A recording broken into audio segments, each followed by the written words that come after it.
Hello, and welcome to another episode of Solipsist Watched. I'm your host, the Social Solipsist, and I just finished watching 1989's Roadhouse. Yeah.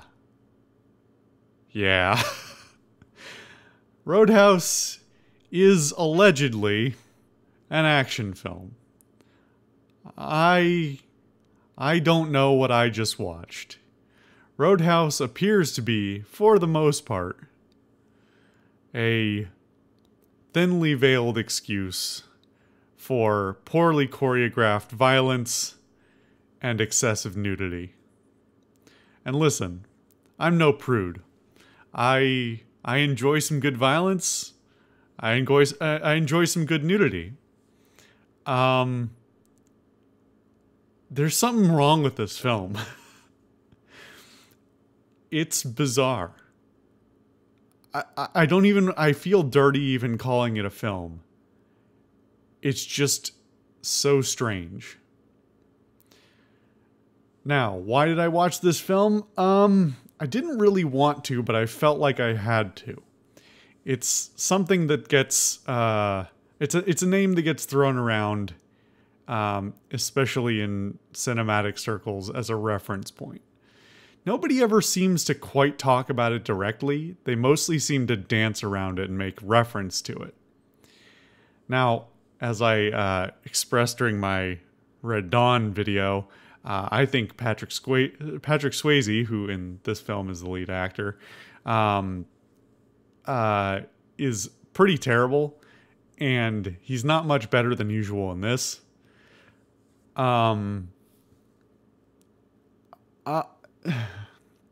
How do I even talk about this film? Again, I feel how do I talk about what I just watched? Roadhouse is pretty much what it says on the tin. The vast majority of the runtime is spent with our so-called hero either violently beating on people and being beaten on by people, or making sexual advances on various women. The cinematography of the film itself is not entirely incompetent, but as I've spoken of before, cinematography has a great influence on how the viewer reads the textual the textual and metatextual content of the film. And straight from the beginning of the film, it lets you know what it is, because the first shot of the film is a pan up on a woman's legs from behind as she's walking in heels. It's very, to use a phrase, male gaze.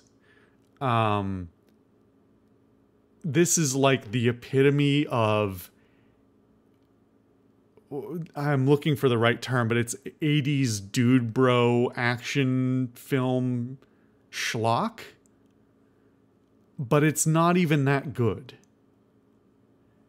There's lots of 80s action films that are schlocky and take themselves seriously, but also understand the depth of their content and the quality therein. And, you know, not to give, I don't give any passes to any prior era based on its cultural mores or social mores of the time. But more often than not, in any decent film from an older era, at least you can put yourself in the frame of mind to understand why they may do things that are, I guess, unacceptable in you know, modern conduct. So obviously the manhandling of women and general disrespect shown towards female characters in a lot of 70s and 80s media is deeply concerning. But at least in a lot of that stuff, you sort of go, oh, well, it was the 70s and 80s, and this is how they behaved. It wasn't okay then. It's not okay now. But you sort of get the sense, at least, that there was a reason, and it fit the cinematic frame of the time. For some reason, the camera is so aggressive in this film about framing both the violence and the sexuality in a like dude bro-y kind of way. That it seems like it should be it seems like it should be a joke, but it's not.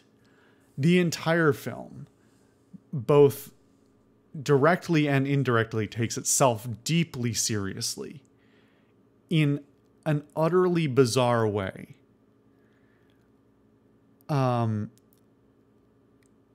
To the point of I could not help for the entire thing going, at what point does this become a pastiche? At what point is where's the joke? Right? It's so over the top that it should be cheesy. You're waiting for the moment where you go, oh, it's cheese. And it never hits that. It does an impressive job of riding the line perfectly so that it's never satisfying. But you definitely get the sense it's trying to be. Because it's doing everything it does unironically. Or so I thought, until the very last scene of the film. And I'm not going to get into spoilers here. But the very last scene takes on an entirely different over-the-top tone that pushes it to that next level of being a critique or like a satire of the genre.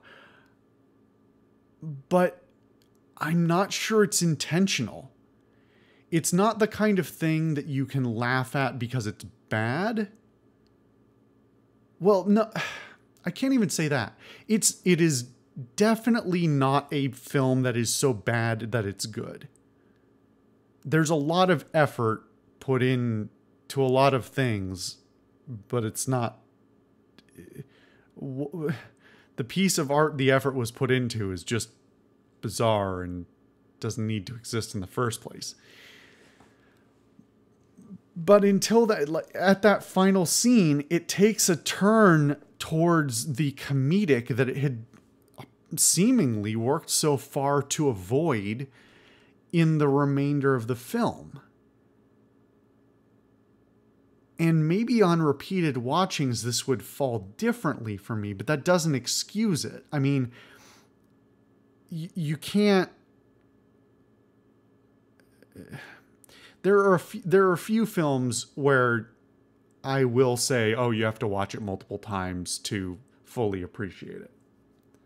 But those are usually films with a lot in them. Like, they're really packed in with all the content, where unraveling what the film is about takes a long time. This is not that.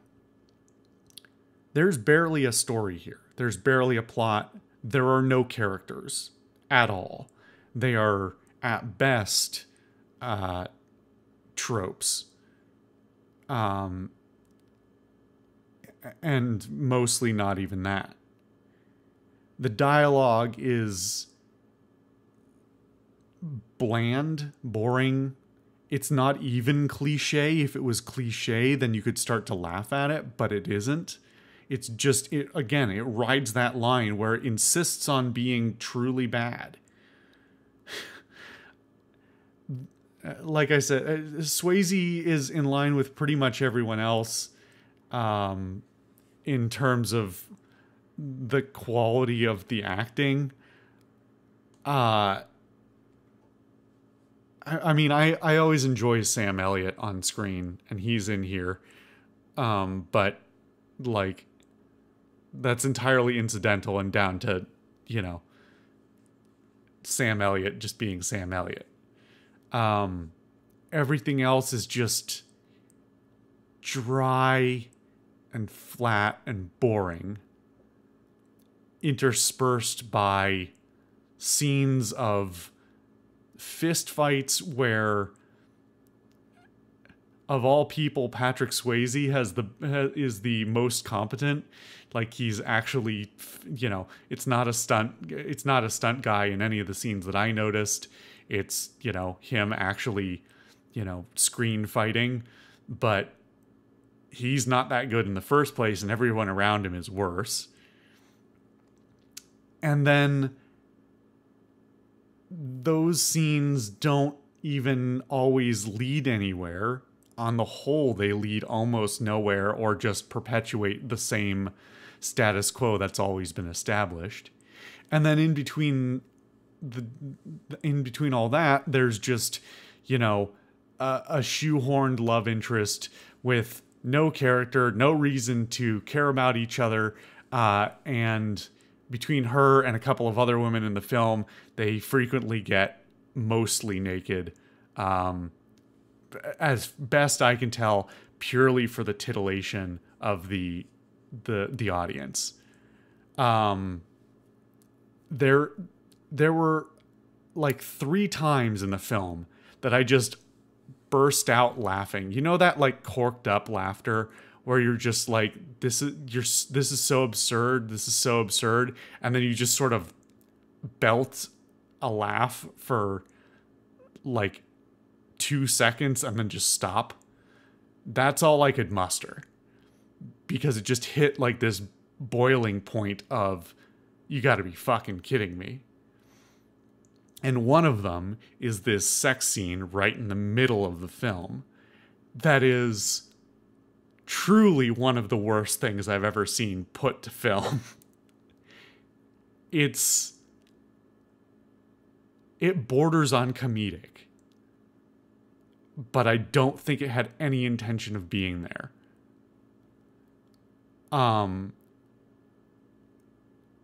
And there was one other time earlier in the film, I think, and then the third time was right at the end of the film, because the final scene is just so over the top and absurd that if the tone that the final scene held had been throughout the entire film, I would probably have recommended it, because it finally takes the turn for the, we know what we're doing, we get it, we get that you get it, we're all here for the same dumb shit, let's just wallow in it. But 95% of the film is deadly serious and seems to be truly invested in nothing. It's utterly bizarre. If not for that final scene, I probably would have just never thought about this film again. But I almost wonder if the contextualization would help me watch it another time and get something different out of it. Don't get me wrong, I don't think I'll ever do that, and I don't recommend that you do, even with that knowledge, because everything I said is still true. It's still bad. It's still bizarre, and it's still not so bad that it's good, nor is it good. The only other good thing I can really think to say about it is there are a couple of lines that are kind of great, but I think only incidentally. One of them, and frankly, I wish this was an indicator of what the film's like, but it's not, is that in the very first scene of the film, there's a line that I kind of love because it's so baffling. This was the other one where I burst out laughing. The line is, scan forward 10 seconds if you don't want to hear it. It's the kind of place that they sweep up the eyeballs after closing. Which, like, you'd think hearing that, right? That it's going to not take itself so seriously, that it's like, oh, we get it. We get what you're here for a dumb action film. But then it's so serious. And it's just violence, sex, explosions, violence, sex, explosions. And it's all done poorly. Like, I'm not even saying you can't make a movie, a decent, entertaining at least movie out of violence, sex, and explosions. But this is it. It's bad. It's just bad.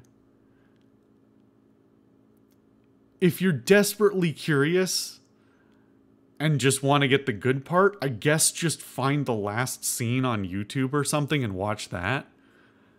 Because that on its own is kind of bizarrely good. But everything else is...